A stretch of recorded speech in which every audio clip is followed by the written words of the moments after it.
दोस्तों, आज मैं जो कहानी सुनाने जा रहा हूँ, इसको ध्यान से सुनोगे तो हो सकता है यह कहानी आपके जीवन को सफल बनाने में मददगार साबित हो सकती है। कहानी शुरू करने से पहले हमारे चैनल को सब्सक्राइब करें और बेल आइकन दबाना ना भूलें। आइए कहानी शुरू करते हैं। एक राज्य में बहुत धनी सेठ रहता था। उस धनी सेठ की ख्याति दूर दूर तक फैली हुई थी। वह जिस भी नगर में जाता, व्यापार के लिए उसको कभी नुकसान नहीं झेलना पड़ा। कामयाबी उसके चरण चूमते थे। वह अपने पिता के कहे बातों का अनुसरण करता, मेहनत, लगन और निष्ठा से उन बातों का पालन करता। इसी वजह से उसको कभी भी अपने जीवन में दुख, बीमारी का सामना नहीं करना पड़ा। काफ़ी दिन बीत गए। अब वह बूढ़ा हो चला था। उस सेठ का एक लड़का था जो कि बहुत ही भोला था। जब सेठ को यह मालूम हुआ कि अब मुझे ज़्यादा दिन तक नहीं रहना है, तब अपने बेटे को पास बुलाया और कहा, बेटा, मैंने अपने पिता की कही 4 बातों का बहुत मेहनत, लगन और निष्ठा से पालन किया है और इसी वजह से आज मैं सफल रहा हूँ। आज तुम्हें दुनिया की महत्वपूर्ण वही 4 बातें बताने जा रहा हूँ, जिसे तुम ध्यान से सुनना और इन 4 बातों का तुम भी मेहनत, लगन और निष्ठा से पालन करना। अगर तुम इन 4 बातों का अनुसरण करते हो तो तुम भी अपने जीवन में सफल हो पाओगे और धनवान बन जाओगे। तुम्हारा जीवन सुखमय हो जाएगा और परिवार में कभी भी दुख नहीं आएगा, ना ही तुम्हारे व्यापार में कभी हानि होगी। इतना कहकर धनवान सेठ अपने बेटे को 4 बातें बताना शुरू करता है। पहली बात कि काम पर छाँव में ही जाना और छाँव में ही आना। और दूसरी बात, अपने घर के चारों तरफ चमड़े की बांध रखना। तीसरी बात, अपने खाने को हमेशा मीठा करके खाना। और चौथी और अंतिम बात, अपनी पत्नी को हमेशा बांध कर रखना। सेठ समझता था कि हमारा बेटा बहुत भोला है, हमारे बातों का अनुसरण जरूर करेगा। कुछ दिन बीतने के बाद उस धनी सेठ की मृत्यु हो गई और इधर उसका बेटा अपने पिता के कहे बातों को एक पर्ची पर लिख कर रख लिया था ताकि वह भूल न जाए। अब वह अपने पिता के कहे बातों का अनुसरण करना शुरू कर दिया। पहली बात, छाँव में जाना और छाँव में आना। उसने अपने घर से दुकान तक टेंट लगवा दिए, क्योंकि उसके पास धन की कमी तो थी नहीं और ना ही उसे कोई रोकने वाला था। सेठ के बेटे से अगर कोई पूछता कि तुम ऐसा क्यों कर रहे हो, तो वह जवाब देता, ऐसा करने को हमारे पिताजी ने कहा है। दूसरी बात, अपने घर के चारों तरफ चमड़े का बांध लगाना। उसने अपने घर के चारों तरफ चमड़े का बांध लगा दिया, जिससे अगल बगल के लोग काफ़ी क्रोधित हो गए, क्योंकि चमड़े की बांध से काफ़ी बदबू आ रही थी। लोग उससे झगड़ा करने तक के लिए उतारू हो गए, लेकिन उसका कोई कुछ न कर सका क्योंकि उसके पास पैसा था। और तीसरी बात, मीठा करके खाना।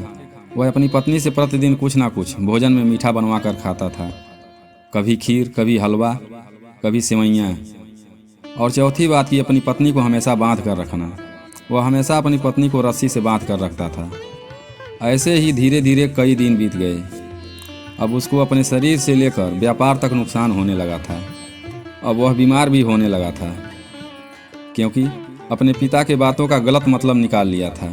दुकान पर उसके ग्राहक भी अब कम हो रहे थे। अब काम धंधा में भी उसका मन नहीं लग रहा था। वह काफ़ी परेशान और चिंतित रहने लगा।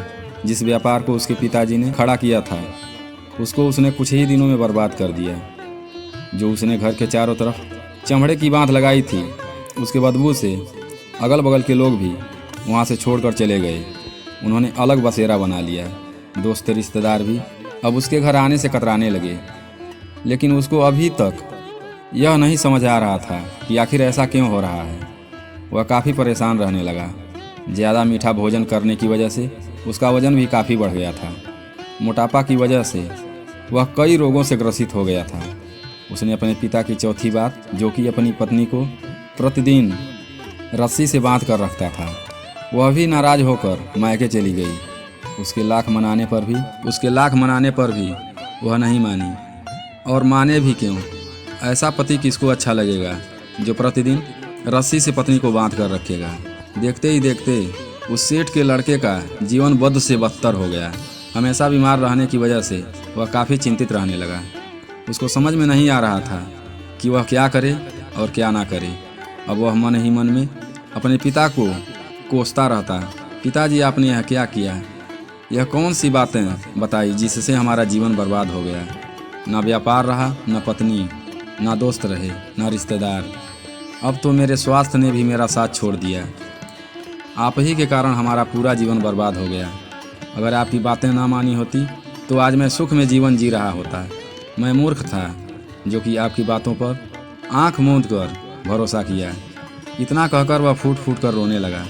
तभी उसको पता चला कि उसके बगल के नगर में एक साधु आए हुए हैं और वह साधु सभी समस्याओं का हल बताते हैं। कैसा भी समस्या हो उसका निवारण अवश्य करते हैं।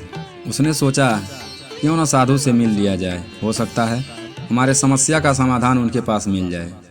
इसी आशा के साथ वह साधु के पास पहुंचा और साधु के चरणों में गिर गया और जोर जोर से रोने लगा और कहने लगा, गुरुवर हमें बचा लीजिए। हमारे पिताजी ने हमारा सारा जीवन बर्बाद करके रख दिया। आज मेरा जो भी स्थिति है वह मेरे पिताजी के कारण ही है। मैंने उनके कहे अनुसार उनकी बातों का पालन किया जिससे मेरा यह हालत हो गई। एक अच्छे बेटे की तरह उनकी सारी बातें मानी, अच्छे से फर्ज निभाया, फिर भी उन्होंने गलत बात सिखला कर चले गए और उन गलत बातों का खामियाजा मुझे भुगतना पड़ रहा है। मैं अभी तक यह नहीं समझ पाया कि आखिर मेरे पिताजी मेरे साथ ऐसा क्यों किया। इतना कहकर वह जोर जोर से रोने लगा। तब साधु महाराज ने कहा, बेटा चुप हो जाओ और अपनी सारी बातें बताओ, जो आखिर तुम्हारे साथ क्या हुआ, तुम्हारे परेशानी का कारण क्या है कि जो तुम इतना रो रहे हो। तब सेठ के बेटे ने अपने पास रखी वह पर्ची बाबा को थमा देता है जिस पर अपने पिता की कही बातें लिख रखी थी। साधु ने पर्ची को खोला और पढ़ते ही जोर जोर से हंसने लगे।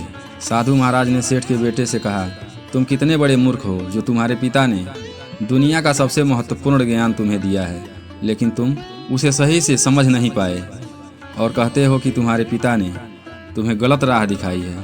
तुम्हारे पिताजी तो तुम्हारी परीक्षा ले रहे थे कि तुम उनके इन बातों का सही मतलब निकाल पाते हो कि नहीं।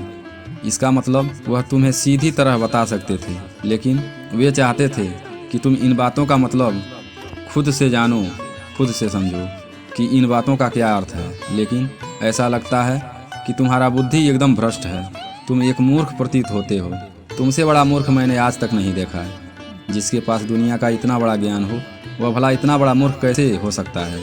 अगर तुम इन बातों का सही मतलब समझ पाते तो तुम भी आज अपने पिता की तरह सफल और धनवान व्यक्ति बन जाते। लेकिन तुम तो इतने बड़े मूर्ख हो कि अपने पिता की बातों का गलत मतलब निकाल लिया। उनके बातों का मतलब तूने सोचा तक नहीं और उन्होंने जैसा कहा वैसा ही करना शुरू कर दिया।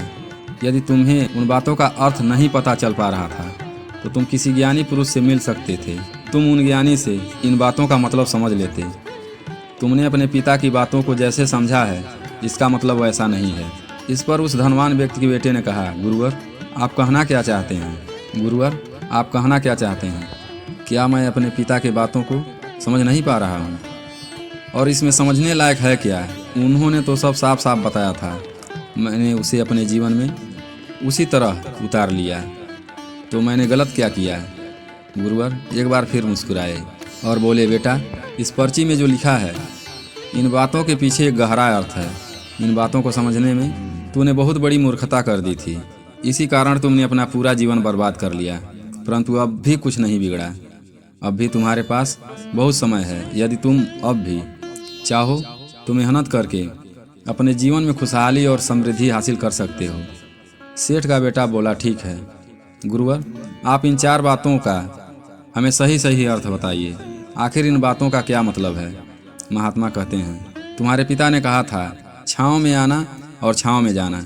इसका मतलब यह है कि तुम दुकान पर सूर्योदय से पहले जाना और सूर्यास्त के बाद ही वापस आना, ताकि तुम्हें दुकान पर ज़्यादा से ज़्यादा समय मिल सके, ताकि तुम काम को अच्छी तरह से समझ सको और अच्छी तरह से कर पाओ। लेकिन तुमने तो इसका मतलब ही गलत निकाल लिया। तुमने तो अपने घर से दुकान तक टेंट लगवा दिए ताकि तुम छाँव में आ सको और छाँव में जा सको। तो फिर तुम बताओ कि तुमको अपने पिता की बातों का मतलब समझ में आया था। यह सुनकर उस सेठ का बेटा जोर जोर से रोने लगा और कहने लगा, गुरुवर मेरी ही गलती थी। मैंने अपने पिता की बातों को समझ नहीं पाया था। इसी कारण मैं आज पूरी तरह बर्बाद हो चुका हूँ। मैं ही सबसे बड़ा मूर्ख था। मेरे पिताजी ने तो मुझे इतना महत्वपूर्ण ज्ञान दिया, लेकिन मैं उस हीरे को पत्थर समझ बैठा। आगे वह सेठ का बेटा गुरुवर से कहता है, इस दूसरी बात का अर्थ क्या है? आगे गुरुवर उस दूसरी बात का अर्थ समझाते हुए कहते हैं, तुम घर के तरफ चमड़े का बांध रखना। इसका अर्थ यह है, तुम अपने घर में कुत्ता या बिल्ली पालना। जब तुम अपने घर में कुत्ता या बिल्ली पालोगे तो यह तुम्हारे घर के चारों तरफ रखवाली करेंगे, तुम्हारे धन दौलत की रक्षा करेंगे, तुम्हारे धन दौलत सुरक्षित रहेंगे और तुम बेफिक्र होकर दुकान में मन लगाकर काम करोगे, तरक्की करोगे और तुम्हारे मन में यह डर नहीं रहेगा तुम्हारे घर में कोई चोर धन संपत्ति लूट सके। लेकिन तुमने इसका मतलब भी गलत निकाला। अपने घर के चारों तरफ चमड़े का बांध लगवा दिया, जिसके कारण चारों तरफ बदबू फैल गई और तुम्हारे पास पड़ोस के लोग भी अपना घर छोड़कर कहीं और बसेरा बना लिए। यहाँ तक कि तुम्हारे दोस्त रिश्तेदार भी इस बदबू के कारण तुम्हारे घर पर आने से कतराने लगे और तुम्हारे घर पर लोग आना जाना बंद कर दिया। तुम्हें लोग नापसंद करने लगे। तुम्हारे बर्बादी का एक कारण यह भी है। आगे सेठ का बेटा कहता है, गुरुवर यह सब तो ठीक है, लेकिन यह खाने को मीठा करके खाना, क्या मैंने इसका भी गलत मतलब निकाल लिया? मैंने तो अपने पिता के कहे अनुसार हर रोज़ मीठा खाना खाया और आज देखिए मेरा शरीर कितना वजनदार हो गया है, जिसके कारण अनेकों प्रकार की बीमारियों ने घेर रखा है। क्या मैं इस बात को भी गलत समझ रहा था? इस पर साधु सेठ के बेटे से कहते हैं, हाँ तुम इस बात का भी गलत मतलब ही निकाला है। मीठा करके खाना का अर्थ है कि जब तुम्हें भूख जोरों से लगे तभी भोजन करना। यदि तुम्हें भूख ना लगी हो और तुम्हें भोजन मिल जाए तब तुम उसकी कदर नहीं करोगे। तुम्हें वह रोटी मीठी नहीं लगेगी, तब चाहे वह भोजन कितना भी स्वादिष्ट क्यों ना हो, कितना भी लाजवाब क्यों ना हो, तुम उसकी कदर नहीं करोगे। परंतु किसी व्यक्ति को जब जोरों से भूख लगी होती है तो उसके सामने सूखी रोटी भी रख दो तो वह उसके लिए अमृत से कम नहीं है। वह उसे प्रेम पूर्वक खाता है और उसकी कदर करता है और वह रोटी उसे बहुत मीठी लगती है। इसलिए तुम्हारे पिताजी ने कहा था कि खाना मीठा करके खाना, ताकि तुम्हारा स्वास्थ्य ठीक रहे। क्योंकि जब एक व्यक्ति को भूख लगी होती है और उस समय वह भोजन करता है तो वह भोजन उसके लिए अमृत के समान होती है। यदि व्यक्ति को भूख ना लगी हो तब वह भोजन करता है तो वह भोजन विष के समान होता है और वह भोजन बहुत नुकसान पहुंचाता है। लेकिन तुमने इसका भी मतलब गलत ही निकाल लिया था। तुम रोज़ मीठा खाते थे, जिसकी वजह से तुम्हारा वजन बढ़ने लगा और शरीर में बीमारियों ने घर बना लिया और ये तुम्हें अब मृत्यु के करीब ले जा रहे थे। इसलिए आज से जब तुम्हें जोरों से भूख लगे तभी भोजन करना। यह तुम्हारे लिए अत्यधिक फायदेमंद होगा और तुम्हारे शरीर को हमेशा निरोगी बनने में मदद मिलेगी। और जब तुम्हें भूख ना लगा हो तो ऐसे में कभी भी भूलकर भोजन मत करना, क्योंकि यह तुम्हारे लिए बहुत नुकसानदायक साबित होगा। यही तुम्हारी तीसरी गलती थी, जिसके कारण तुम्हारा पूरा जीवन बर्बाद हो गया। सेठ का बेटा कहता है, गुरुवर चौथी बात तो बिल्कुल स्पष्ट लिखी हुई थी, अपनी पत्नी को बांध कर रखना। क्या इसका भी कोई दूसरा अर्थ है? क्या इसका भी कोई दूसरा अर्थ हो सकता है? गुरुवर कहते हैं, अपनी पत्नी को बांध कर रखना, इसका मतलब यह नहीं हुआ कि रोज़ तुम रस्सी से अपनी पत्नी को बांध कर रखो, बल्कि इसका अर्थ यह है कि जब तुम दोनों के बीच में कोई आपसी मतभेद हो जाए, कुछ कहा सुनी हो जाए, तो तुम अपनी पत्नी पर हाथ मत छोड़ना। जब तक एक स्त्री का पति उसके साथ रिश्ते में बंधा होता है तो वह भी अपने रिश्ते में बंध जाती है और अपने रिश्ते को पूर्ण रूप से निभाने की हर मुमकिन प्रयास करती है। और यदि ऐसे समय पर पति पत्नी के बीच में कुछ कहा सुनी हो जाए, कुछ नोक-झोंक हो जाए, कुछ गलतियां हो जाए, जब तुम हाथ नहीं छोड़ोगे तो वह तुम्हें छोड़कर नहीं जाएगी। तुमने इसका अर्थ भी गलत ही निकाल लिया। तुमने अपने पत्नी पर बहुत अत्याचार किया, जिसके कारण वह तुम्हें छोड़कर चली गई और तुम्हारा जीवन और दुख परेशानियों से भर गया। सेठ के बेटे को सारी बातें समझ में आ गई और वह अपना जीवन फिर से अपने पिता के कहे अनुसार सही अर्थ के साथ जीना शुरू कर दिया।